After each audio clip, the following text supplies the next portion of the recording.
வையகம் வாழ்க வளமுடன். குரு வாழ்க, குருவே துணை. அனைவருக்கும் இனிய காலை வணக்கம். ரொம்ப நாள் கழிச்சு இங்க வந்து நிக்கிறேன். கொஞ்சம் வெடவெடன்னு தான் இருக்கு. ஓகே, இன்னைக்கு நான் எடுத்துக்கொண்ட தலைப்பு வந்து கடமை அறம் அப்படிங்கிற தலைப்பு. ஒரு சிறிய கதை மூலம் இந்த சிந்தனை உரையை வந்து நான் ஆரம்பிக்கிறேன்.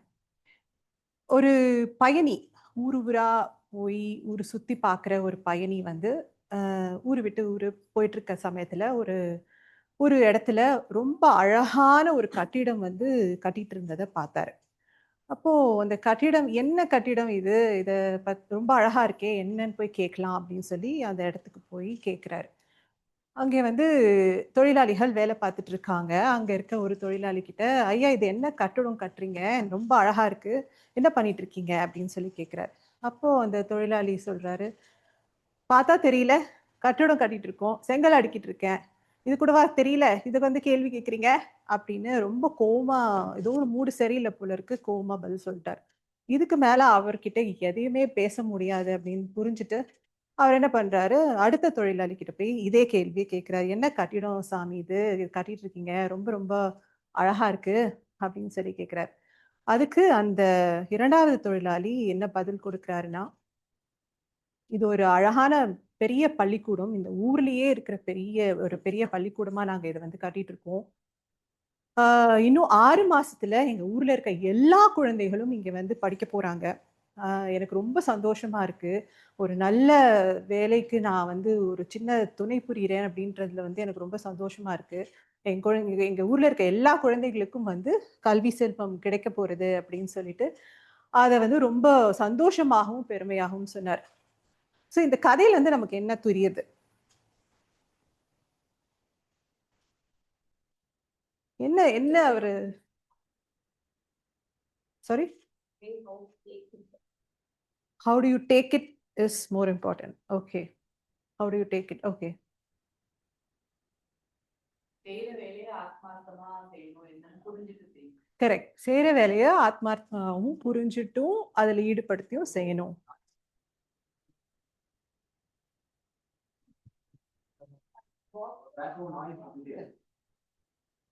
அத எடுக்கக்கூடாதா? Okay.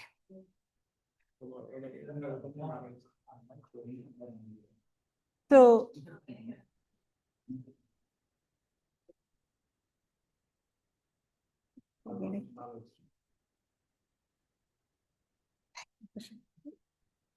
still it's there? Okay. சரி. வேற என்ன இந்த கதையில இருந்து நம்மளால தெரிஞ்சுக்க முடியுது? ஆமா. ஆமா. ஓகே. ம். வேற?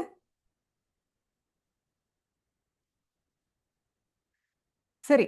அவர் வந்து அ முதல்ல பேசினவரு கடுப்பா பேசினாரு. அத பத்தி நம்ம கண்டுக்கவே வேண்டாம். விட்டுறலாம். ஒரு ஓரமா விட்டுறலாம் அவர. பாவம் அவருக்கு ஏதோ பிரச்சனை போல இருக்கு. விட்டுடலாம். 2வது பேசினவர் வந்து தான் செய்கின்ற வேலைக்கான பலன் என்னவாக இருக்க போறது அப்படிங்கிற ஒரு ஆழ்ந்த சிந்தனையில அந்த விரிவான இதோடைய விளைவு என்னவாக இருக்கும் அப்படின்னு கணிச்சு அந்த வேலையை செய்யறாரு. ஸோ அதை செய்யும் போது அவருக்கு வந்து அதுல ஒரு பெரிய சந்தோஷம் இருக்கிறத வந்து நம்ம பார்க்க முடியுது. அவர் பதில்ல இருந்து நமக்கு தெரியுது. அடுத்து தான் செய்ய போற வேலையில இருந்து தனக்கும் பிறருக்கும் தற்காலத்திலும் வருங்காலத்திலும் எந்த ஒரு துன்பமும் விளைவிக்காத செயல் மற்றும் நல்லதே நடக்கக்கூடிய செயல் தான் அவர் செஞ்சுட்டு இருக்காரு அப்படின்னு சொல்லிட்டு அதுல வந்து அவருக்கு பெரிய திருப்தி இருக்குது, சந்தோஷம் இருக்கிறத வந்து நம்மளால அவரோட பதில்ல இருந்து தெரிஞ்சுக்க முடியுது. அதுக்கப்புறம் தான் பிறந்து வளர்ந்த ஊருக்காக தன்னால் முடிந்த ஒரு செயலை வந்து அவர் செஞ்சுட்டு இருக்க திருப்தியும் மன அமைதியும் அவர்கிட்ட இருக்கு அப்படிங்கிறதையும் நம்மளால வந்து அந்த கதை மூலியமா நம்மளால தெரிஞ்சுக்க முடியுது.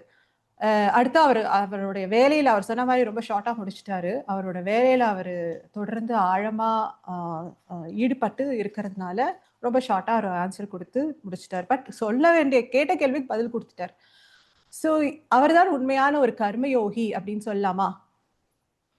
என்னடா அது தலைப்பு கடமை அறம் குடுத்துட்டு கர்மயோகம் பத்தி பேசுறேனே அப்படின்னு சொல்லி சில ஒரு குழப்பம் வரலாம் நமக்கு.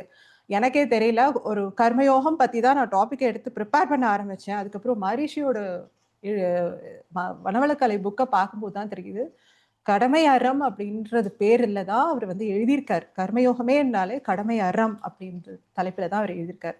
ஸோ இன்றைக்கு நாம எடுத்துக்கொண்ட தலைப்பு வந்து கடமை அறம் பிளஸ் கர்மயோகம். பிளஸ் கர்மயோகம், அதுதான் கர்மயோகம். அதை பத்தி தான் நாம வந்து இப்போ சிந்திக்க போறோம்.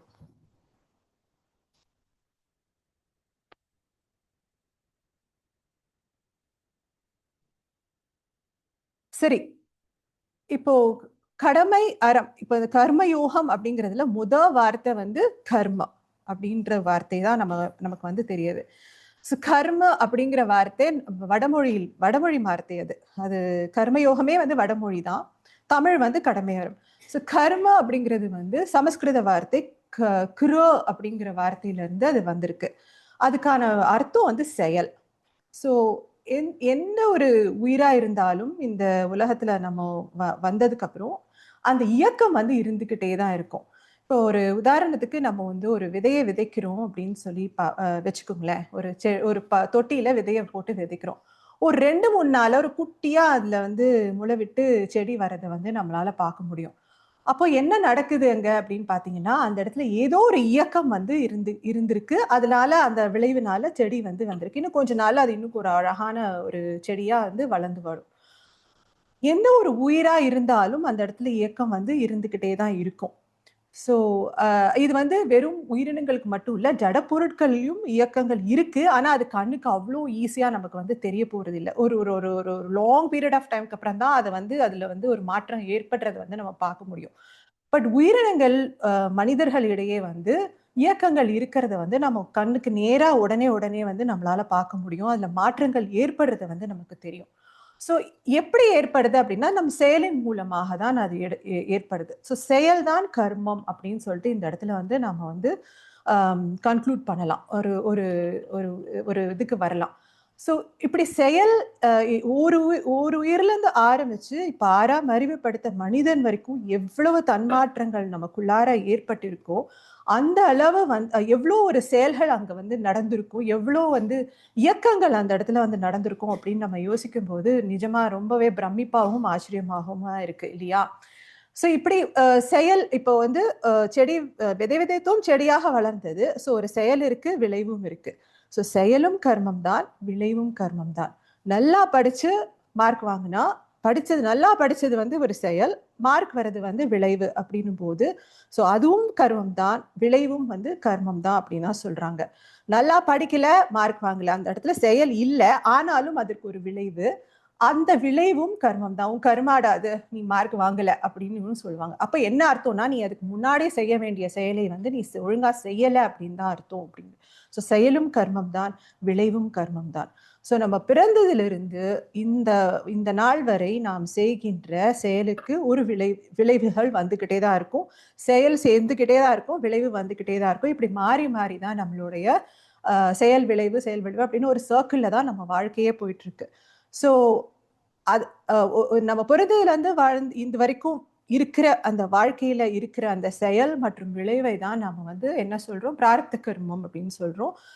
நம் முன்னோர்கள் செய்த செயல்களினால் விளைகின்ற விளைவுகள் நம் வாழ்வில் பிரதிபலிக்கும் போது அதை சஞ்சீத கர்மம் அப்படின்னு சொல்றோம். அது 2 டைப் ஆஃப் கர்மம் நம்ம வந்து படிச்சிருக்கோம். இப்ப இதுதான் வந்து கர்ம அப்படின்னா என்ன அப்படின்னு நமக்கு வந்து தெரிஞ்சுடுது. இது வந்து தானாக நடக்கும்.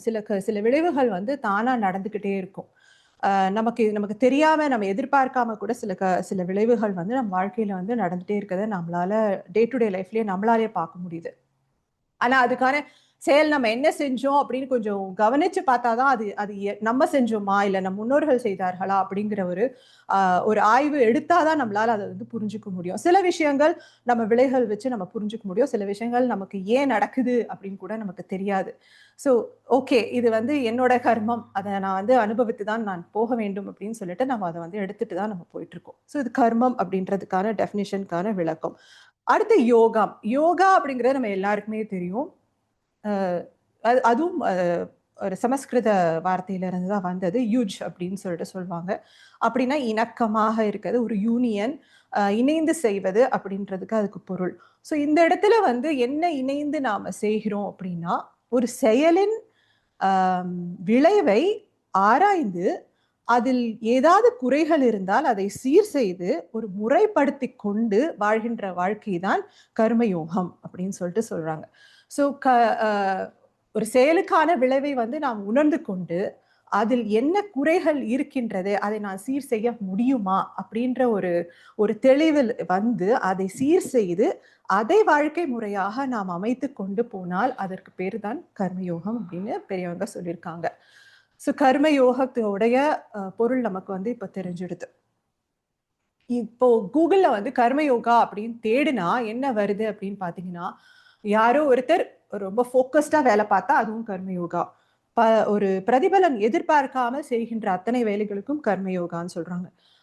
பலனை எதிர்பார்க்காமல், அதான் பிரதிபலன் பார்க்காமல், அதாவது தன்னலமற்ற செயல்களை செய்பவர்கள் கர்மயோகாஸ் அப்படின்னு சொல்றாங்க. அப்படி இல்லாட்டி டிசிப்ளின்டா ஒரு லைஃபை வந்து அவங்க லீட் பண்றாங்கன்னா அவங்களுக்கும் அவங்க பேர் வந்து கர்மயோகா அப்படின்னு சொல்றாங்க. இது எல்லாத்தையும் ஒன்னா அடக்கி மகரிஷி 2 பிரின்சிபிள்ஸ்ல கொடுத்துட்டார். அது ஃபர்ஸ்ட் பிரின்சிபிள் வந்து விளைவறிந்த விழிப்பு நிலையிலிருந்து கடமையாற்றுவது. 2வது வந்து நன்றி உணர்வோடு கடமையாற்றுவது. ஸோ விளைவறிந்த விழிப்பு நிலையில் நான் ஏன் வந்து இந்த இடத்துல செயலாற்றுவது அப்படின்னு சொல்லல, ஏன் சொல்லல, கடமையாற்றுவதுன்னு சொல்லியிருக்கேன். விளைவறிந்த விழிப்பு நிலையில் இருந்து கடமையை செய்வது, நன்றி உணர்வோடு கடமையாற்றுவது. ஏன் இந்த இடத்துல வந்து நான் கடமைன்னு அப்படின்னு போட்டிருக்கேன் அப்படின்னா, செயல் அப்படின்னா எது வேணாலும் செயல் தான். இப்ப இந்த இதை எடுத்தாலும் இது ஒரு செயல் தான், போனை பார்த்தாலும் ஒரு செயல் தான், அவரோட பேசினாலும் ஒரு செயல் தான். அதுக்கு வந்து ஆப்ஷன்ஸ் நான் எடுத்துக்கலாம். அவரோட பேசாம இருக்கலாம், இவங்களோட பேசாம இருக்கலாம், இல்ல தண்ணி குடிக்காம இருக்கலாம். ஆனா கடமை அப்படிங்கிறது அப்படி கிடையாது. நம்ம செஞ்சுதான் ஆகணும். It's a must, we have to do it. அதனால்தான் அதுக்கு பேரே கடன் பிளஸ் மை. நாம் திருப்பி கொடுக்க வேண்டிய கட்டாயத்தில் இருக்கும், அதை செய்ய வேண்டிய கட்டாயத்தில் இருக்கும். ஸோ விழிப்பு நிலையிலிருந்து விளைவறிந்த விழிப்பு நிலையிலிருந்து கடமையாற்றுவது அப்படின்னு சொல்லிட்டு சொல்லியிருக்காரு. நன்றி உணர்வோடு கடமையாற்றுவது அப்படின்னு சொல்லிட்டு சொல்லியிருக்காரு. நம்ம கடமை அப்படிங்கிற வார்த்தையை நம்ம வந்து கேட்கும் போதே நமக்கு வந்து என்ன தோணுது உடனே அப்படின்னா, ஐவகை கடமைகள் தான். எனக்கு உடனே அதான் ஞாபகம் வந்துச்சு. சரி, இதுல வந்து எப்படி விளைவறிந்த விழிப்பு நிலையில நாம கடமை ஆற்ற முடியும் அப்படின்னு சொல்லிட்டு ஒரு யோசனை. அப்போ ஐவகை கடமைகள்ல முதல்ல வரதே வந்து நமக்காக நாம் மாற்றிக்கொள்ளக்கூடிய கடமை இல்லையா?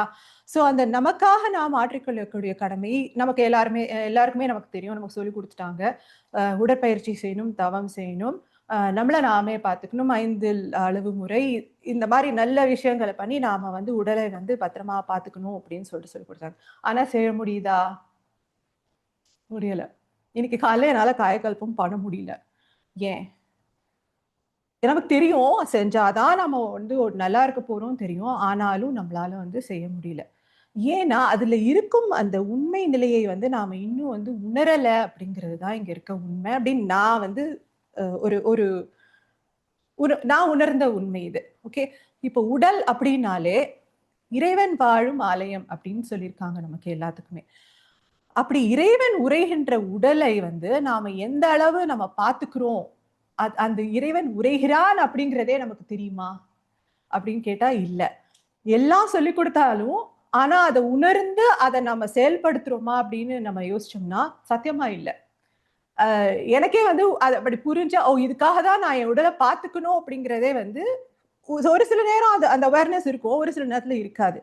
ஸோ அந்த அந்த முழு அந்த அதை முழுசா நாம எப்ப புரிஞ்சுட்டு இந்த உடல் எதற்காக எனக்கு கொடுக்கப்பட்டுள்ளது, நான் யார், நான் எங்கிருந்து வந்திருக்கிறேன், என்னுள் உறையும் இந்த உயிரின் மூலம் எது, எதற்காக அது என்னை தேர்ந்தெடுத்தது, ஏன் நான் கருவியாக இருக்கிறேன் அப்படின்ற இது அத்தனைக்கும் நாம வந்து ஒரு தெளிவான ஒரு முடிவு, ஒரு விளக்கம் நமக்குள்ளாரையே நம்ம கொடுத்தாதான் நம்ம அந்த பழக்கத்திலிருந்து வெளிவர முடியும்.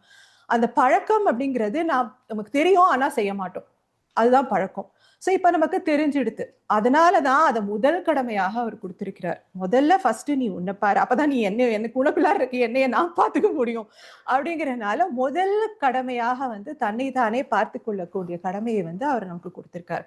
அடுத்த கடமை என்ன அப்படின்னு நீங்க பாத்தீங்கன்னா, நம் குடும்பத்துக்கு செய்ய வேண்டிய, நாம் குடும்பத்தை சார்ந்திருக்கிறோம், குடும்பம் நம்மை சார்ந்திருக்கிறது. சோ அப்படி இருக்கிற இடத்துல நாம வந்து விளைவறிந்த விழிப்பு நிலையோடு கடமையாற்ற வேண்டிய கட்டாயம் நமக்கு நிச்சயமாக இருக்கிறது. குடும்பம் அப்படிங்கிறதே வந்து கர்மயோகம் நாம பிரயோகிக்கக்கூடிய ஒரு ஒரு ஒரு அற்புதமான ஸ்தலம் அப்படின்னே நம்ம வந்து சொல்லலாம். It's a very beautiful opportunity given by nature to us to exercise the karma yoga. Okay, so அது வந்து அப்படி செய்யாத பட்சத்தில், அந்த விளைவறிந்த விழிப்பு நிலையோடு நாம் நடக்காத பட்சத்தில் குடும்பத்தில் நிச்சயமாக பிணக்கு, சண்டை, பிரிவு, வாக்குவாதம் எல்லாமே வந்து இருக்கும் அப்படின்றது நமக்கு எல்லாருக்குமே தெரியும். அடுத்து அதே தான் வந்து நம்ம உறவினர்கள் அண்ட் நண்பர்கள் எல்லாரோடையும் நம்ம இது பண்றோம், நடந்துக்கணும்.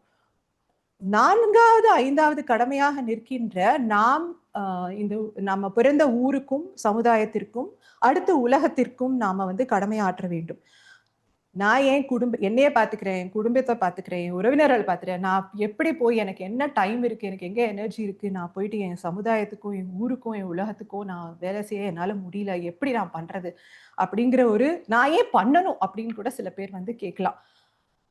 அந்த இடத்துல தான் மகரிஷி என்ன சொல்லியிருக்காருன்னா, பிறந்தது முதல் 20, 25 வயது வரை சமுதாயத்திலிருந்து நாம எவ்வளோ வளங்களை நாம் எடுத்துக்கொண்டே இருக்கிறோம். உண்ண உணவு, உடுக்க உடை, இருக்க இடம், கல்வி, நமக்கு ஏற்படுத்தி கொடுத்திருக்க அத்தனை சௌகரியங்கள், எவ்வளோ விஷயங்கள் நம் முன்னோர்கள் வந்து அதுல வந்து ஒரு சிஸ்டமா கொடுத்துட்டு போயிருக்காங்க. அது எல்லாத்தையும் எடுத்துக்கிட்டு கடைசியில ஒண்ணுமே நான் கொடுக்க மாட்டேன் அப்படின்னா என்ன அர்த்தம்? அதுதான் அந்த இடத்துல தான் நன்றி உணர்வு வேணும் அப்படின்னு சொல்லிட்டு நன்றி உணர்வோடு கடமையாற்றுங்கள்னு அந்த 2வது பிரின்சிபலையும் உள்ள எடுத்துட்டு வராரு. ஸோ அந்த நன்றி உணர்வு இருந்தால்தான் நாம் வந்து நம்ம சமுதாயத்துக்கும் நம்மளுடைய ஊருக்கும் நம்மளுடைய உலகத்திற்கும் ஏதாவது கொஞ்சமாவது செய்து விட்டு போக முடியும் அப்படிங்கிறதுனால நன்றி உணர்வும் உள்ள வந்திருக்கு. ஸோ இப்போ ஏன் வந்து கடமை, நன்றி உணர்வு, விளைவறிந்த விழிப்பு நிலையில் இருந்து கடமையும் நன்றி உணர்வும் அங்கே வேணும் அப்படிங்கிறத வந்து ஏன் கொடுத்துருக்காரு அப்படிங்கிறத வந்து நமக்கு வந்து புரிய வருது இல்லையா? ஸோ இது 2மே செஞ்சாலே நம்ம பாதி கர்மயோகம் செஞ்ச மாதிரி எடுத்துக்கலாம். ஸோ இந்த விளைவறிந்த விழிப்பு நிலை வந்து எப்ப வந்து நமக்கு தவறிடுது? எல்லா நேரமும் நம்ம ஒன்றும் விளைவறிஞ்சு நம்ம அதை ஆராய்ஞ்சுலாம் வந்து எதுவுமே ப்ராக்டிக்கலா பார்க்கும்போது அப்படிலாம் பண்றது ரொம்ப ரொம்ப கஷ்டமா தான் இருக்கு இல்லையா? இப்போ எந்த மாதிரி தருணங்களில் நாம வந்து தவற விட்டுடுறோம் அதை? புலன்களில் உணர்ச்சி வயப்பட்ட நிலையில் நாம் அதுல இருந்து தவறிடுறோம். அடுத்து வேற எப்பயாவது நம்ம தவறிடுறோம்?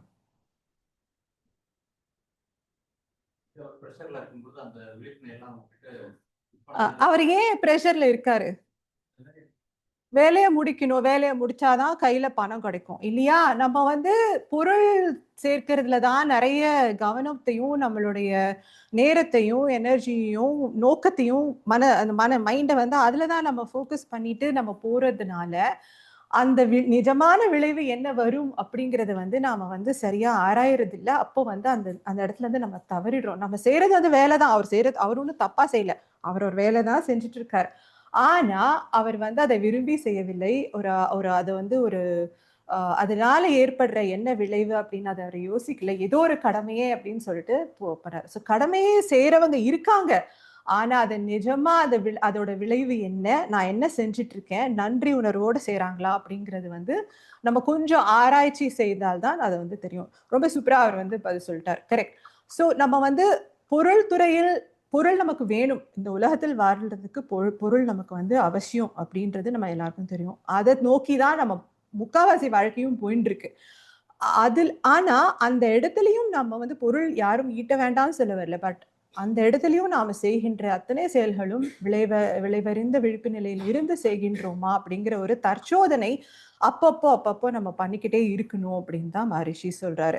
ஸோ என்ன தற்சோதனை அப்படின்னு பாத்தீங்கன்னா, நான் இப்போ என் வாழ்க்கையில் எந்த நிலைமையில் இருக்கின்றேன், எனக்கு என்ன வேணும் அப்படிங்கிறது ஒரு ஒரு ஒரு ஒரு கேள்வி எழுப்பணும். அந்த எனக்கு என்ன வேணும் அப்படிங்கிறத வந்து நான் எப்படி அடைய முடியும் அப்படின்ட்டு ஒரு ஒரு பிளானை போடுங்க.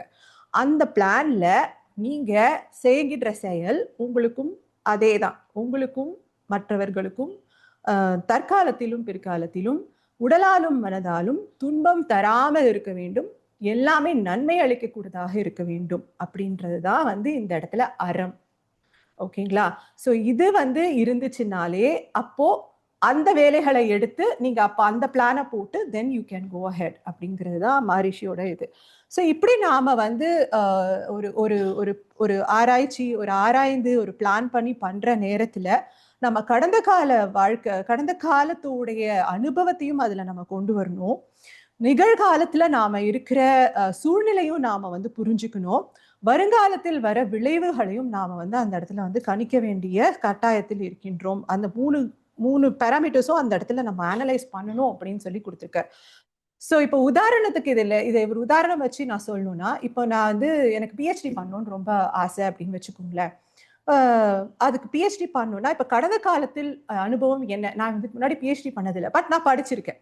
ஓகே, இப்போ இதுக்கு பிஹெச்டி பண்ணணும்னா அதுக்கு முன்னாடி வந்து நான் டெஃபினட்டா மாஸ்டர்ஸ் படிச்சிருக்கணும். அப்போ மாஸ்டர்ஸ் படிக்கிற நேரத்துல என் நேரத்தையும் என் எனர்ஜியும் என் கடமைகளையும் எப்படி சமாளித்தேன், அதுல என்னெல்லாம் வந்து நான் வந்து சரியா செஞ்ச, சரியா செய்யல, அப்ப சரியா செய்யாததை எனக்கு அனுபவமாக எடுத்து இப்ப நான் படிக்க போற நேரத்துல அதை கரெக்டா செய்யணும் அப்படிங்கிறது வந்து ஒரு பாடமா நம்ம அனுபவமா பாடமா கடந்த காலத்துல இருந்து நம்ம எடுத்துக்கொள்ளலாம். இப்ப நிகழ்காலத்தில் என்னுடைய சூழ்நிலை எப்படி இருக்கின்றது, எனக்கு அதுக்கான தகுதி இருக்கா? மாஸ்டர்ஸ் இருந்தாதான் பிஹெச்டி போக முடியும். ஸோ அதுக்கான தகுதி ஏற்கனவே என்கிட்ட இருக்கா? அதுக்கான பொருளாதாரம் என்கிட்ட இருக்கா? என்னால பணம் செலவு பண்ணி அதை படிக்க முடியுமா? அதுக்கான வயது என்கிட்ட இருக்கா? 60 வயசுல வயது ஒரு முக்கியம் இல்லை படிப்பதற்கு. ஆனா அதுக்கப்புறம் அதை எதிர்த்து என்ன பண்ண போறோம் அப்படிங்கிறது அந்த வருங்காலத்தில் நாம வந்து ஆராய வேண்டும். சரி, அதுக்கான அறிவுத்திறன் என்கிட்ட இருக்கா? திறமை என்கிட்ட இருக்கா? மனவளம், உடல் நலம் என்கிட்ட இருக்கா? உடல் நலமே இல்லாம நான் வந்து படிக்க போறேன் அப்படின்னு ஒரு கமிட்மெண்ட்டை எடுத்துட்டோம்னா பே பண்ணிடுவோம், சேர்ந்துருவோம். ஆனா உடல் நமக்கு ஒத்துழைக்கலைன்னா எப்படி அதுல நிச்சயமா நிறைய வேலை அதுல இருக்கும் இல்லையா? ஒரு PhD is not an easy. 5 வருஷம் 6 வருஷம் சேர்ந்து படிப்பாங்க. அப்போ எப்படி வந்து நான் உடல் நலம் இல்லாமல் அதுல போயிட்டு நான் என்னுடைய நேரத்தையும் என் ஆற்றலையும் செலவு செய்ய முடியும்? அப்ப என் உடல் நலத்தை யார் பார்ப்பாங்க? இது வந்து இந்த மாதிரி ஒரு அனாலிசிஸ், இது நிகழ்கால சூழ்நிலை. இதையும் நம்ம வந்து ஒரு ஆய்வுக்கு எடுத்துக்கொள்ள வேண்டி இருக்கிறது. அடுத்து வருங்கால விளைவு, அடுத்து வருங்காலத்துல அது என்ன விளைவு கொடுக்கும் அப்படின்னா, நிச்சயமா படிக்கிறதுல இருந்து நமக்கு நல்ல விளைவு தான் வரப்போறது. ஆனா நான் சொன்ன மாதிரி எனக்கு வந்து உடல் நலம் இல்லைன்னா அதை படித்தும் ஒரு பிரயோஜனம் இல்லை. இல்ல சரி, இன்னொரு இன்னொரு பாராமீட்டர் எனக்கு செட் ஆகல, அதாவது எனக்கு பொருளாதாரம் இல்லை, நான் கடன் வாங்கி தான் அந்த பிஹெச்டியை படிக்கிறேன் அப்படின்னா அப்ப என்ன ஆகும்? கடனை அடைப்பதில் தான் நமக்கு பாதி நேரம் போயிடுமே தவிர நம்ம படித்து முடித்தும் நமக்கு அதுல வந்து பிரயோஜனம் இருக்கும். ஆனாலும் அந்த ஒரு கடினம் நமக்குள்ளார அது வந்து இருக்கும். ஸோ இது எல்லாமே நாம வந்து ஒரு ஒரு ஒரு அனாலிசிஸ் எடுத்துட்டு தான் நம்ம அந்த விளைவறிந்த விழிப்பு நிலையில் வாழ முடியும். அதாவது அந்த பிரின்சிபலை எப்படி அப்ளை பண்றதுன்னா, இத்தனை பேராமீட்டர்ஸும் நம்ம ஃபாலோ பண்ணி தான் அது வந்து அப்ளை பண்ண முடியும். சும்மா ஏதோ ஒரு விளைவை நான் இதை ஃபாலோ பண்ண முடியும் அப்படின்னு நம்ம எடுக்க முடியாது. இவ்வளோ அழகா இத்தனை பேராமீட்டர்ஸும் நம்ம மகரிஷி வந்து நமக்கு வந்து கொடுத்துருக்காரு. சோ இது வந்து விளைவறிந்த விழிப்புணர்வு. நன்றி உணர்வு, நன்றி உணர்விலிருந்து எப்போ நாம தவறி விடுகிறோம்? நன்றி உணர்வு ஏன் நாம் மறக்கிறோம்? எப்பெல்லாம் நமக்கு வந்து நன்றி தோன்றவில்லை? ஏன் தோண மாட்டேங்குது? முக்கியமா நம்மளுடைய சக மனிதர்கள், பர்டிகுலர்லி நம்ம வீட்ல இருக்கவங்களோட நம்ம வந்து நன்றி உணர்வோடு இருப்பதை வந்து நாம் மறந்து விடுகிறோம். காலையில இப்ப நான் எழுந்து வரேன், ஹஸ்பண்ட் வந்து காஃபி போட்டு மாதிரி எழுந்து வந்து நிக்கிறாரு. ஓகே, அப்போ நான் அந்த இடத்துல வந்து வேணா வேணா எனக்கு டைம் ஆகுது நான் போறேன் அப்படின்னு அவசரமா சொல்றதை விட, ரொம்ப தேங்க்ஸ்ப்பா, எனக்கு இப்போதைக்கு வேண்டாம், I'm fine, I'm doing good, நீங்க போய் தூங்குங்க, நான் போய்க்கிறேன் அப்படின்னு சொல்லிட்டு வந்தா அது வந்து ஒரு ஒரு விதமான அவங்களுடைய அன்பை வந்து நாம வந்து அப்ரிஷியேட் பண்றதா இருக்கும். இதுவே வந்து ஒரு நன்றி உணர்வு தான். சே, நம்ம போறோம் அப்படிங்கறதுக்காக எழுந்து வந்து கேக்குறாங்களே அப்படின்றது ஒரு பெரிய விஷயம் இல்லையா? அந்த மாதிரி இப்போ வந்து நிறைய இடத்துல நடக்குதா அப்படின்னு தெரியல. ஓகே, ஸோ இந்த மாதிரி நமக்கு பக்கத்துல இருக்கவங்களே எவ்வளோ விஷயங்கள் நமக்காக செஞ்சுட்டு இருப்பாங்க. அதெல்லாம் வந்து நாம வந்து உதாசீனப்படுத்திடுறோம். இல்ல நேரம் இருக்கிறது இல்ல. அதுக்கு அதை வந்து நம்ம பாராட்டுறதுக்கோ இல்ல அப்ரிஷியேட் பண்றதுக்கோ நேரம் இருப்பதில்லை. ஸோ அந்த நேரத்துல அப்ப அந்த இடத்துலயும் என்ன நடக்குதுன்னா, நம்ம வந்து நம் குறிக்கோள், நம் நோக்கம், நம்மளுடைய வேலை, இது சம்பந்தப்பட்ட நம்மளுடைய கவனங்கள் திரும்பி போறதுனால நம்ம வந்து இந்த மாதிரி ஒரு சின்ன சின்ன விஷயங்கள்லாம் கூட நம்ம வந்து யோசிக்கிறது இல்லை அப்படிங்கிறது தான் நான் சொல்வேன். அடுத்து நன்றி உணர்வு ஏன் நம்ம மறக்கிறோம் அப்படின்னா, நமக்கு வந்து எதிர்பார்ப்புகள் நிறைய இருக்கிறதுனாலையும் நமக்கு வந்து நன்றி வந்து தெரிய மாட்டேங்குது. இப்போ வந்து நம்ம அதிகமா இப்போ ஒரு ஒரு ஊர் இருக்கு. அந்த ஊர்ல இருந்து எனக்கு என்னப்பா நல்ல வசதியே இல்ல. ரோடெல்லாம் போடல. மழை பெஞ்சா தண்ணி வந்துடுது. இந்த மாதிரி கம்ப்ளைண்ட்ஸ் வந்து நம்ம குடுத்துக்கிட்டே இருக்கோம். எந்த இடத்துல கம்ப்ளைண்ட்ஸ் நெறைய இருக்கோ, அந்த இடத்துல வந்து நன்றி வந்து வராது. ஒரு நேரத்துல ஒரு மனதில் வந்து ஒண்ணு நன்றி உணர்வு இருக்கணும். இல்லாட்டி கம்ப்ளைண்ட் மோட்ல தான் போகும். ஸோ இது 2ம் ஒண்ணு சேர்ந்து வரவே வராது. அதுக்காக குறைகள் இருக்கு. அத நம்ம நீ என்ன பண்ற அந்த குறையை சரி செய்ய அப்படின்று அந்த அந்த கேள்விய வந்து அந்த எக்ஸ்பெக்டேஷன்ஸ் வந்து உங்க பக்கம் திருப்பினாதான் அது வந்து திருப்பியும் நம்ம அந்த செயலில் இறங்குவோம். அப்பதான் ஓ நான் என்ன பண்ண முடியும் இதை சரி செய்ய அப்படின்னு சொல்லிட்டு நான் மட்டும் பண்ண முடியாது. சரி இன்னொரு 4 பேர் என்ன மாதிரி யோசிக்கிறவங்கள சேர்த்து பண்ண முடியுமா அப்படின்னு இறங்கும் போதுதான் அந்த இடத்துல வந்து நம்ம கடமை உணர்வும் தெரியும், நன்றி உணர்வும் அந்த இடத்துல வர்றதுக்கான வாய்ப்புகள் இருக்கு. அடுத்து கடமை நன்றி உணர்வு ஏன் வந்து தவறிடுறோம் அப்படின்னு இன்னொன்னு வந்து இது எதிர்பார்த்தலும் வந்து நம்ம 4 வகையில் வந்து அவர் வந்து மெஷர் பண்றாரு. எப்படி அதாவது அது வந்து எந்த அளவில் இருக்க வேண்டும் நம்ம எதிர்பார்க்கறது ஏதோ ஒன்று நான் இப்போ வந்து மேடம் கிட்ட இருந்து எதிர்பார்க்கிறேன் அப்படின்னா எந்த அளவில் வேணும்னு எனக்கு தான் தெரியும், அவங்களுக்கு தெரியாது. என்கிட்ட வந்து நல்லா இருக்கியான்னு பேசிட்டு அவங்க போயிடுவாங்க. ஆனா என் குழந்தைங்க எப்படி இருக்காங்க, என் ஹஸ்பண்ட் இருக்கா அப்படி எல்லாம் கேட்கணும்னு நான் எதிர்பார்ப்பேன். பட் அவங்களுக்கு நான் நல்லா இருக்கேன்னா தெரிஞ்சா போதும். ஸோ நான் என்ன யோசிக்கிறேன் அளவுன்னு எனக்கு மட்டும் தான் தெரியுமே தவிர அவங்களுக்கு தெரியாது. எந்த ஒரு ஒரு எந்த ஒரு அளவில், எந்த ஒரு முறையில், எந்த ஒரு குவான்டிட்டி, குவாலிட்டி, அப்புறம் டைம், இது 4 பேராமீட்டர்ஸ்லயும் வந்து நம்ம எதிர்பார்த்துட்டு இருப்போம். அதை யாருமே வந்து அதை ஈடுபடுத்த முடியாது. இப்போ இருக்க ஈவன் இந்த இந்த கன்சியூமர் வேர்ல்டு வந்து it's trying to establish and trying to find out what exactly the customers want அப்படின்ற ஆராய்ச்சியில தான் நிறைய போய் கஸ்டமர்ஸ்க்கு என்னெல்லாம் பண்ண முடியுமோ அதெல்லாம் பண்ணிட்டு உட்காந்துருக்கு யார் இந்த சேல்ஸ் குரூப், இந்த மார்க்கெட்டிங் குரூப். ஆனாலும் நிஜமா நமக்கு என்ன வேணும் அப்படிங்கிறது நமக்கு மட்டும்தான் தெரியுமே தவிர நமக்கு பக்கத்துல இருக்க நம்மளுடைய ஹஸ்பண்ட், நம்மளுடைய ஒய்ஃப்க்கு கூட அது வந்து தெரிய போறது இல்லை.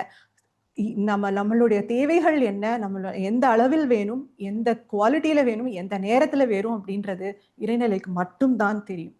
அதை நம்ம உணர்ந்துட்டோம்னா யார்கிட்ட இருந்தும் எந்த எதிர்பார்ப்பும் நமக்கு இருக்க போறது இல்லை. ஓகேங்களா? ஸோ இப்போ இதுதான் வந்து கடமை, அறம், கர்மயோகம். இதை வந்து கர்மயோகம் தான் வந்து எல்லா யோகத்திலையும் பெஸ்ட் அப்படின்னு சொல்லிட்டு சொல்றாங்க. இப்போ மற்ற யோகங்கள் என்ன, எதெல்லாம் மற்ற யோகங்கள் சொல்ல முடியுமா? கர்மயோகம் தவிர வேற என்ன யோகம் இருக்கு?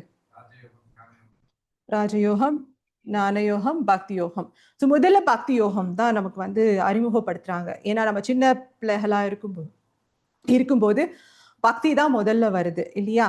அதாவது பாட்டு, ஸ்லோகங்கள், கதைகள், இது மூலியமா இறையை உணர்தலை வந்து நமக்கு வந்து கொண்டு வந்து கொடுக்குறாங்க. இப்போ சில குழந்தைங்க வந்து ப்ரீகேஜி போகும்போது ஸ்லாண்டிங் லைன், ஸ்ட்ரெயிட் லைன் அதெல்லாம் எழுதுவாங்க. ஏன் அதை எழுத சொல்றாங்கன்னு எனக்கு புரியல. என் பிள்ளை எழுதும் போது எனக்கு புரியல, ஏன் இதை போய் எழுத சொல்றாங்க அப்படின்னு. நான் அவனை கொஞ்சம் அடிச்சிருக்கேன். ஏன் போடு, உடனே ஏன் எழுது அப்படின்னு சொல்லலாம் அடிச்சவன துன்புறுத்திருக்கேன். ஆனா அவன் ப்ராப்பரா ஸ்கூல் போகும்போது தான் தெரியுது ஸ்லாண்டிங் லைன், ஸ்ட்ரெயிட் லைன் இதெல்லாம் எழுதினாதான் அடுத்து ஏ போட முடியும், பி போட முடியும். ஓகேங்களா?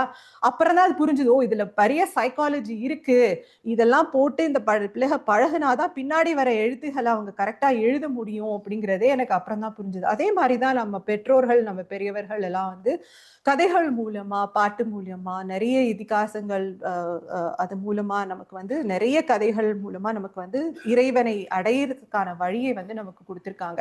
ஆனா பக்தி யோகத்துல என்ன ஆயிடுது அப்படின்னா மதம் வந்து கலந்து ஓரளவு பிரிவினையை ஏற்படுத்தி விட்டுருது. மூட நம்பிக்கைகள் அதிகமாயிடுது. தேவையில்லாத பழக்கங்கள் வந்து நமக்கு அதிகமா இருக்கிறதுனால அது சரியான பாதையில் போகுதா அப்படின்னு கேட்டா இல்லை அப்படின்னு தான் சொல்ல முடியும். மேபி ஒரு 60% அதில் சக்ஸஸ் ஆக முடியுமே தவிர நாட் 100% சக்ஸஸ் அதில் கிடைக்க போகிறது இல்லை. அடுத்து சார் சொன்ன மாதிரி ஞான யோகம். ஞான யோகம் அப்படிங்கிறது நம்மளுடைய உண்மை உணர்தலை ஞானத்தின் மூலம் நமக்கு கொடுக்கிறது. தட் இஸ் புக்ஸ் மூலியமா, இந்த மாதிரி லெக்சர்ஸ் மூலியமா, பாட்டு மூலியமா, கவிதைகள் மூலியமா, நம் குருக்கள் எழுதி வச்சுட்டு போனது, இது மூலியமா நாம தேடி அந்த ஞானத்தை வந்து எடுத்துக்கொள்ளலாம், பெற்றுக்கொள்ளலாம். அந்த அந்த வழியில வந்து கிடைக்கிறது தான் வந்து ஞான யோகம். இதுல என்ன நிறைய அட்வான்டேஜஸ் இருக்கு. ஏன்னா இப்போ knowledge is so vast for us, it's open, right? எல்லாருக்குமே எல்லா நாலேஜும் கிடைக்கிற அளவுக்கு தான் இப்போதைக்கு நம்மளுடைய உலகம் இருக்கு. அப்படி இருக்கிறச்ச நிறைய நம்ம உள்வாங்கிக்கிறோம், எக்கச்சக்கமா உள்ள போதே தவிர எது எனக்கு வேணும் எது எனக்கு வேண்டாம் அப்படிங்கிற ஒரு தெளிவு வந்து அந்த இடத்துல இல்லை நமக்கு. அது மட்டும் இல்லாம வெறும் நாலேஜா இருந்தா எப்படி அப்ளிகேஷன் எப்போ வருது? ஒரு ஃபோன் எடுக்கிறோம், ஃபோனை எடுத்து என்னெல்லாம் ஆப் வேணுமோ எல்லாத்தையும் டவுன்லோட் பண்ணி வச்சுக்கிறோம் வச்சுக்கோங்க, அது ஃபோனோட கெப்பாசிட்டியில பாதி ஸ்டோரேஜ் வந்து போயிடும் இல்லையா?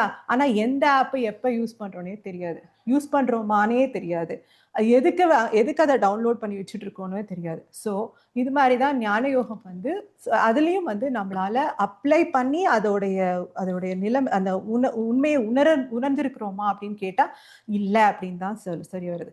அடுத்து வந்து ராஜயோகம். ராஜயோகம் வந்து மனதை கட்டுப்படுத்தும் முறைகளை அறிந்து மனதை கட்டுப்படுத்தி இறையை அடைவது. ஓகே, இது வந்து தவம் மூலம் நிறைய வந்து நம்மளால இதை பண்ண முடியும். நிச்சயமா நம்ம எல்லாராலையும் ராஜயோகம் மூலமா இறைய வந்து நம்ம உணர முடியும். ஆனா என்ன ஆயிடுது அப்படின்னா, மனோபலம் அதிகமாகும், மன உறுதி அதிகமாகுமே தவிர செயலில் வந்து நமக்கு வந்து ஒரு ஒரு செயல்படுத்தலாம், ஆனா அதுல வந்து தற்சோதனை இல்லை. அதனால ராஜயோகமும் வந்து 100% இஸ் நாட் அ சக்சஸ்ஃபுல் பாத் அப்படின்னு சொல்லலாம். ஸோ அப்படி பார்த்தீங்கன்னா கர்மயோகத்துல தான் நாம் எப்படி செயலை செய்ய வேண்டும் அப்படிங்கிற ஒரு முறையை நமக்கு வந்து கொடுத்துருக்காங்க. ஸோ எல்லா யோகங்களை விட கர்மயோகம் தான் மிகவும் சிறந்தது அப்படின்னு கூட சொல்லலாம். கர்மயோகத்து அப்போ நம்ம என்ன அப்போ இதெல்லாம் விட்டுடலாமா அப்படின்னு கேட்டா இல்லை. பக்தி யோகத்தில் கிடைக்கிற நம்பிக்கை, ஞான யோகத்தில் கிடைக்கின்ற ஞானம், தட் இஸ் நாலேஜ், ராஜயோகத்தில் கிடைக்கின்ற மன உறுதி, மனோபலம், இது அனைத்தையும் வைத்துக்கொண்டு நாம் செயல்படுத்தினால் கர்மயோகம் சக்சஸ்ஃபுல். அதனாலதான் கர்மயோகம் இன்னுமே சக்சஸ்ஃபுல்லா இருக்கு. கர்மயோகத்தை மகரிஷி வந்து உலக மதம் அப்படின்னே சொல்றாரு. இது உலகத்தில் எந்த மதத்தினரும் எல்லா மதத்தினரும் எல்லா கல்ச்சர்ல இருக்கவங்களும் ஃபாலோ பண்ண முடியும், அவ்வளோ ஈஸியானது. அது மட்டும் இல்லாமல் அது வாழ்க்கையில நிச்சயமா மாற்றங்களும் ஏற்றங்களும் கொண்டு வந்து கொடுக்கக்கூடியது அப்படிங்கிறது தான். அதனாலதான் அவர் வந்து உலக மதம் அப்படின்னே அவர் வந்து சொல்லியிருக்காரு. ஸோ அதனால கர்மயோகம் இஸ் த பெஸ்ட் ஒன். அதுலதான் வந்து நாமும் வாழணும்னு சொல்லியிருக்காங்க, அடுத்தவங்களும் வாழ வைக்கணும். That is live and let லிவ்ங்கிற பிரின்சிபலும் அது உள்ளார வந்து உள்ளடங்கிடுது. ஸோ அதனால கர்மயோகம் இஸ் த பெஸ்ட் அப்படின்னு சொல்லிட்டு சொல்றாங்க. அடுத்து இப்போ வந்து கர்மயோகத்தில் வந்து பிராக்டிஸ் பண்றவங்க எப்படி இருப்பாங்க அப்படின்னு பாத்தீங்கன்னா, தன் கடமையை வந்து முதல்ல செய்யணும்னு யோசிப்பாங்க. அதுல வந்து அவங்க ரொம்ப எடமெண்டா ஸ்ட்ராங்காகவும் கூட இருப்பாங்க. அதுல இருந்து தவற மாதிரி அவங்களுடைய வேலையை வந்து அதுல இருந்து தவற மாதிரி எதுவுமே இருக்காது அவங்களுடைய ஆக்டிவிட்டீஸ்ல. ஸோ செய்கின்ற வேலை வந்து செய்கின்ற செயல் வந்து முழு கவனம், முழு ஈடுபாடோட அவங்க செய்வாங்க. தன்னலமற்ற செயல்கள் வந்து அவங்களுடைய ஆக்டிவிட்டியா இருக்கும். அதாவது இது நான் செய்வதனால் எனக்கு இந்த பலன் கிடைக்கும் அப்படிங்கிற ஒரு எண்ணம் வந்து அவங்களுக்கு இருக்காது. சுயநலவாதியாக இருக்க மாட்டாங்க, கெடுநலவாதியாகவும் இருக்க மாட்டாங்க. கெடுநலவாதினா எனக்கு இதனால எந்த பயனும் இல்லை, அதனால நான் இதை செய்ய மாட்டேன்னு நல்ல செயல்கள் கூட அவங்க செய்யாம மற்றவர்களையும் தூண்டிவிட்டு அதை செய்ய விடாமல் செய்வர்கள் கெடுநலவாதி. ஆனால் இவங்கள் வந்து சுயநலவாதியும் கிடையாது, கெடுநலவாதியும் கிடையாது, பொதுநலவாதி. அதனால்தான் இவர்கள் வந்து கர்மயோகி. இவங்க செய்கிற செயல் அவர்களுக்கும் சரி மற்றவர்களுக்கும் சரி எப்பொழுதும் நன்மை விளைவிப்பதாகவே இருக்குமே தவிர கெடுதல் விளைவிப்பதாக இருக்கவே இருக்காது. அப்புறம் அவங்க வந்து அவங்க கடமை முன்னிறுத்தி அவங்க செய்வாங்க அப்படின்னு சொன்னேன் இல்லையா? அந்த கடமை அந்த முரண்படாமல் தனக்கு, குடும்பத்திற்கு, உற்றார் உறவினருக்கு, சமுதாயத்திற்கு, உலகத்திற்கு அந்த ஆர்டர்ல வந்து they will definitely follow that order. அதுல இருந்து அவங்க டிவியேட் ஆகி வரவே மாட்டாங்க. இந்த டிவியேட் இதுல வந்து ஒரு கதை எனக்கு ஞாபகம் வருது. ஒரு துறவி வந்து காட்டுல வந்து கடும் தவம் செஞ்சுட்டு இருந்திருக்காரு. தவ பலன் அவருக்கு நிறைய கிடைக்கணும்ன்ற ஒரு பெரிய நோக்கத்தோடய அவர் வந்து கடும் தவம் செஞ்சுட்டு இருந்திருக்காரு. அப்போ அதுக்கப்புறம் தவம் முடிஞ்சு அவர் என்ன பண்ணிருக்காரு, அந்த காட்டை விட்டு அவர் இருக்கையை விட்டு எழுந்து நடந்து வராரு. அப்போ மேல வந்து ஒரு கொக்கு பறந்து போயிருக்கு. அது அவர் மேல ஒரு எச்சத்தை போட்டுடுது, அழுக்காக்கிடுது அவரை. அப்போ அவருக்கு வந்து ரொம்ப கோவம் ஆயிட்டு அந்த பறவையை வந்து பாக்குறாரு. அவர் தவ ஆற்றல்னால அந்த பறவை எரிஞ்சு செத்து போயிடுது. ஸோ, நமக்கு இவ்ளோ ஒரு ஆற்றல் வந்துடுதா தவத்தின் மூலம் அப்படின்னு சொல்லிட்டு அவருக்கு தன் மேலேயே ஒரு பெரிய தற்பெருமை அதிகமாயிடுது. அப்புறம் என்ன பண்றாரு, அத காட்ட விட்டு வெளியில வராரு. ஊருக்குள்ள வந்துட்டு அவருக்கு பசிக்கிறது. ஸோ இந்த மாரி துறவிகள்லாம் என்ன பண்ணுவாங்க, வீட்ல போய் யாசகம் பண்ணுவாங்க இல்லையா? அப்படி போய் ஒரு வீட்டுக்குள்ள முன்னாடி ஒரு குடிலுக்கு முன்னாடி நிண்டு, "அம்மா நான் இந்த மாரி வந்திருக்கேன். எனக்கு பசியாற ஏதாவது உணவு இருந்தால் கொடுங்கள்" அப்படின்னு சொல்லி சத்தமா கேட்டிருக்காரு. அப்போ அந்த உள்ள இருந்து ஒரு குரல் வருது. "சற்று பொறுங்கள் ஐயா" அப்படின்னு சொல்லிட்டு ஒரு குரல் வருது. அ அ அப்புறம் திருப்பியும் அவர் கேட்கிறாரு. "எனக்கு பசியா இருக்கு. உணவு ஏதா இருந்தா கொடுங்க" அப்படின்னு சொல்லிட்டு கேட்கிறாரு. அப்போ "சற்று பொறுங்கள் ஐயா, இதோ வருகிறேன். சற்று பொறுங்கள்" அப்படின்ட்டு அவங்க வந்து சொல்றாங்க. "நான் யாருன்னு உனக்கு தெரியுமா? என்னை இவ்ளோ நேரம் நீ வெயிட் பண்ண வச்சிருக்கியே" அப்படின்னு அவருக்கு கோவம் வந்துட்டு அவர் கேட்கிறாரு. "அ அ எதுவாக இருந்தாலும் சற்று பொறுமையாக இருங்கள். கொக்கென்று என்னை நினைத்தாயோ?" அப்படின்னு அவங்க வந்து பதில் குடுக்குறாங்க. அத கேட்டவுனே அவருக்கு ரொம்ப ஆச்சரியமா போயிடுது. எப்படி இந்த அம்மாக்கு வந்து காட்டுல 2 நாள் முன்னாடி நடந்தது இவங்களுக்கு எப்படி இப்ப தெரியறது? யார் இவங்க? அப்படின்ட்டு ஒரு ஒரு அவருக்கு வந்து கோவம் போயிடுத்து. அந்த அ என்ன பண்ணலாம்? அவங்கள தெரிஞ்சுக்கணும். அவங்க எப்படி இது தெரிஞ்சது அப்படின்னு தெரிஞ்சுக்கணும்னு அவர் வெயிட் பண்றாரு. சரி நான் வெயிட் பண்ணி அந்த அம்மாவ பார்க்கலாம் அப்படின்னு சொல்லிட்டு. அவங்க கொஞ்ச நேரம் கழித்து தட்டுல சாப்பாடு எடுத்துட்டு வராங்க. வந்துட்டு அவங்க வந்து குடுக்குறாங்க. "அம்மா நீ யாரு? நான் 2 நாள் முன்னாடி என்னோட அனுபவத்த நீ எப்படி வந்து தெரிஞ்சுட்டு, கொக்கென்று என்னை நினைத்தாயோ! நீ எப்படி கேட்ட?" அப்படின்னு சொல்லிட்டு. "எனக்கு அதெல்லாம் தெரியாது சாமி. நான் என்னோட கணவரின் சேவையில் நான் ஈடுபட்டுக் கொண்டிருந்தேன். அதிலிருந்து என்னால விட்டுட்டு உங்களுக்கு வந்து நான் சாப்பாடு குடுக்குற நிலைமையில நான் இல்ல. அப்போ மறுபடியும் உங்கள் குரல் கேட்கும்போது எனக்கு என் மனக்கண்ணில் கொக்கு எரிஞ்சு செத்தத வந்து தெரிஞ்சுது. அதனால நான் அப்படி சொன்னேனே தவிர, நான் ஏதாவது தவறா சொல்லியிருந்தா என்ன மன்னித்துடுங்க அப்படின்னு சொல்லிட்டு அவங்க மன்னிப்பும் கேட்கிறாங்க. அப்போ அதான் அவருக்கு புரிஞ்சது. கடமையை செய்பவர்கள் இன்னுமே வந்து பலசாலியாக இருக்கிறார்கள். அதாவது பலசாலினா, அந்த இடத்துல ஞானம் மிக்கவர்களாக ஆகுறாங்க அப்படிங்கிறது வந்து அந்த இடத்துல இந்த கதையின் மூலம் நமக்கு வந்து தெரிய வருது. அம் ஸோ இதுதான் வந்து கடமை அ க கர்மயோகம் ஃபாலோ பண்ணி நடக்கிறவங்களுடைய குணாதிசயங்கள். இதெல்லாம் வந்து நம்ம மெதுவா கொஞ்சம் கொஞ்சமா வந்து நம்ம வந்து அடாப்ட் பண்ணிட்டு போகணும் அப்படிங்கிறதுக்காக இந்த இந்த கேரக்டரிஸ்டிக்ஸ்லாம் நான் வந்து உங்களுக்கு சொன்னேன். இப்ப கர்மயோகம் அப்படிங்கிறது வந்து நம்ம எங்கிருந்து ஆரம்பிக்கணும்? நமக்கெல்லாம் ரொம்ப லேட்டா மன்றம் வந்ததுக்கு அப்புறம் தான் கர்மயோகானே என்னன்னே தெரியும். ஒரு 5 வருஷம் முன்னாடி தான் சார் எடுக்கும்போது, அது கூட நான் படிக்கும்போது எனக்கு புரியல. சார் வந்து கிளாஸஸ் எடுக்கும்போது திருப்பி திருப்பி அத கேட்கும்போது, ஆஹா! இதுல நெறைய விஷயங்கள் இருக்கு அப்படின்னு அதுல ஆழமா நுரையிரும். பட் வந்து எங்கிருந்து நம்ம வந்து இந்த இந்த கர்ம யோகாவை ஆரம்பிக்க வேண்டும்? Any clue? நம் வீட்டிலிருந்து தான் ஆரம்பிக்க வேண்டும். எங்கேருந்து நம்மளால ஆரம்பிக்க முடியும்? அதுதான் முதல் பாடசாலையே. ஓகே. இந்த இந்த வீட்ல இருந்து எப்படி ஆரம்பிக்கிறது அப்படின்றதுக்கு ஒரு ஒரு ஒரு சின்ன அனுபவத்த நான் ஷேர் பண்ணிக்கிறேன். நான் என்னோட அலுவலகத்துல எல்லா லேடீஸ் எல்லாம் சேர்ந்து உட்கார்ந்து சாப்பிடுவோம். அப்படி சாப்பிடுற நேரத்துல அரட்டை அடிச்சிட்டு இருந்தோம். அப்போ ஒரு அம்மா சொல்றாங்க, "என் வீட்ல இருக்க இந்த டீனேஜ் பசங்க" அவங்க வீட்ல 2 டீனேஜ் பசங்க இருக்காங்க. "எந்த வேலையும் செய்றதில்லப்பா. எல்லா வேலையும் நான் தான் இழுத்து போட்டு செய்ய வேண்டியதா இருக்கு. பெரும் தொல்லையா இருக்கு. என்ன பண்றதுன்னே தெரியல." அதுக்கு இன்னொரு அம்மா வந்து பதில் சொல்றாங்க. அவங்களுடைய ஃபோன வந்து பிடுங்கி வச்சுக்குங்க. வேலை செஞ்சா தான் ஃபோன் குடுப்பேன் அப்படின்னு சொல்லுங்க அப்படின்னு சொல்றாங்க. அதுக்கப்புறம் இன்னொரு அம்மா வந்து இன்னொரு ஐடியா குடுக்குறாங்க. அ அ கிவ் தெம் மனி. பைசா குடுங்க. நீ வீடு தொடச்சின்னா உனக்கு 5 ரியால் தரேன். நீ வந்து துணியெல்லாம் துவச்சு எல்லாம் மடிச்சு வச்சுட்டேன்னா உனக்கு 10 ரியால் தரேன் அப்படின்னு சொல்லி ஒரு ஒரு ரேட் ஃபிக்ஸ் பண்ணுங்க. அப்போ வந்து தே வில் டூ. அப்போ நான் இது வந்து 2மே கேட்டுட்டு இருந்தேன். சொன்ன ஒரு ஐடியாவாவது பரவாயில்லன்னு தோணுச்சு. ஃபோன வாங்கி வச்சுட்டா, ஓகே. அட்லீஸ்ட் கொஞ்ச நேரமாவது ஃபோன் இல்லாம இருப்பாங்க அப்படின்னு எனக்கு தோணுச்சு. 2வது சொன்ன ஐடியா சுத்தமா வந்து என்னால வந்து ஒத்துக்கொள்ளவே முடியவில்லை. ஏன்னா, நம்ம வீட்டில் நம் கடமைகளை, நம் வேலைகளை செய்வதற்கு எதற்கு நமக்கு பணம் கொடுக்கப்பட வேண்டும்? ஏன் அந்த பழக்கத்தை நாம் குழந்தைகளுக்கு ஆரம்பத்திலிருந்து கொடுக்க வேண்டும்? நாமெல்லாம் எப்படி வளர்ந்தோம்? சின்ன வயசுல அம்மா சொல்லுவாங்க, பயந்துகிட்டு சில நேரத்துல பண்ணுவோம். அப்புறம் ஒரு ஒரு ஒரு முதிர்ச்சி வந்ததுக்கு அப்புறமா, இல்ல இது நம்ம வீட்டு வேலை. அவங்க எவ்வளோதான் செய்வாங்க. நம்மளும் ஷேர் பண்ணி செய்யலாம் அப்படிங்கிற ஒரு அ ஒரு ஒரு ஒரு கடமை உணர்வோடு நம்ம அதுல உள்ள இறங்குவோம். இப்பவும் வீட்ல பிள்ளைக வந்து கேட்டாங்கன்னா, நான் செய்றேனே எனக்கு யாராவது ஏதாவது பணம் குடுக்குறீங்களா? இல்ல ஏதாவது இருக்கா? இல்ல எனக்கு என் வீடு, என் கடமை நான் செய்கிறேன். இந்த இந்த ஒரு ஆற்றலை, இந்த ஒரு ஐடியாவை வந்து அவங்களுக்கு வந்து சின்ன வயசுல இருந்தே நம்ம வந்து உள்ள போட்டு விடணும். அப்படி போட்டாதான், வீட்டில் இருக்கும் கடமையை நான் செய்வேன் அப்படின்னு அவங்க எடுத்தாதான் நம்ம வந்து அவங்க வந்து பிற்காலத்தில் உலகத்திலுடைய ஊருடைய கடமையை எடுத்து பண்ண முடியும், உலகத்தோட கடமையை எடுத்து பண்ண முடியும், நாட்டுக்காக உழைக்க முடியும் இல்லையா? ஸோ வீட்டிலிருந்து தான் கர்மயோகம் வந்து ஆரம்பிக்க வேண்டும் அப்படின்னு சொல்லிட்டு சொல்லியிருக்காரு. ஸோ இது வந்து ரொம்ப ஈஸியா தெரிஞ்சுக்கிறதுக்காக மகரிஷி வந்து ஒரு 10 நெறிகளாக கொடுத்திருக்காரு. அது என்ன அப்படின்றது, அது ஒரு 10 நெறிகள் என்னால வந்து அது மனப்பாடம் பண்ண முடியல. So let me read that for you all.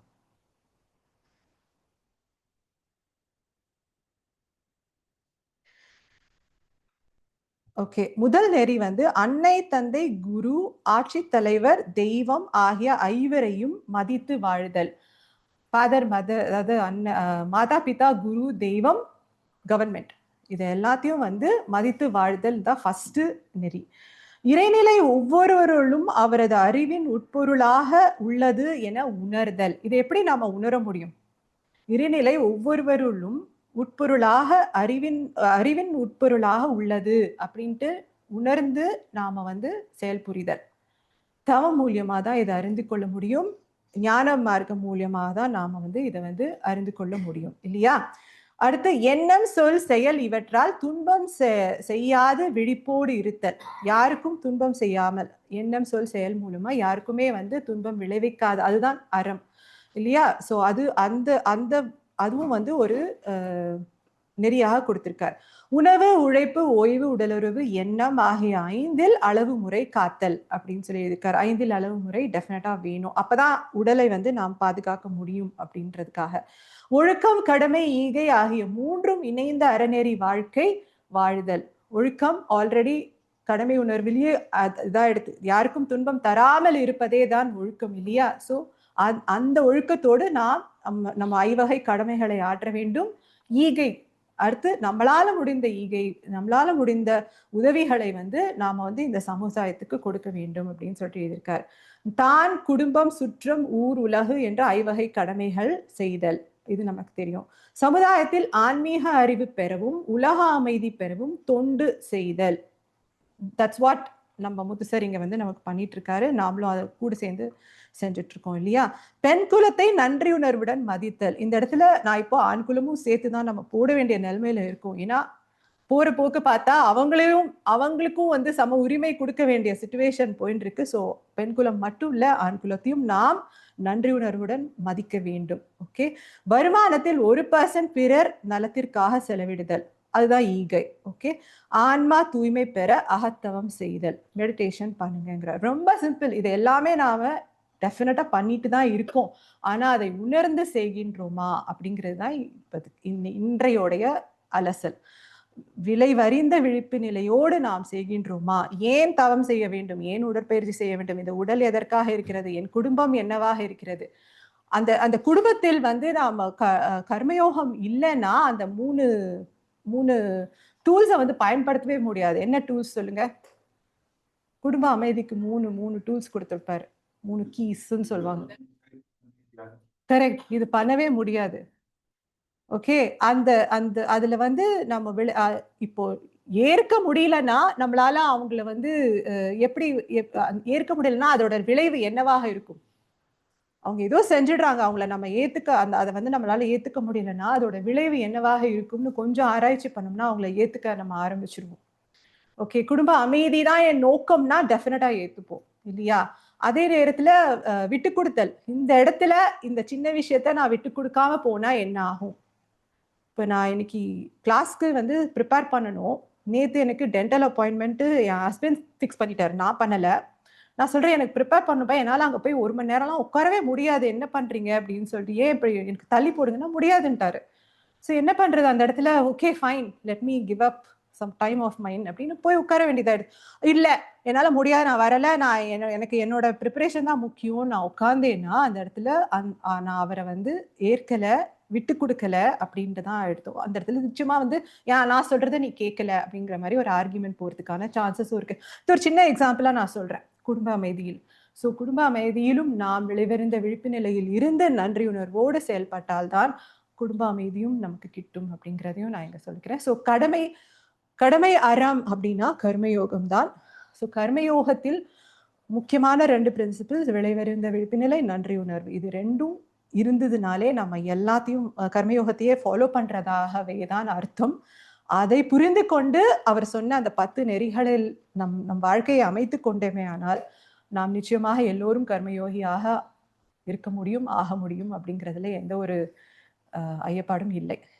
இத்துடன் என் உரையை முடித்துக் கொள்கிறேன். நன்றி, வணக்கம். வாழ்க வளமுடன்.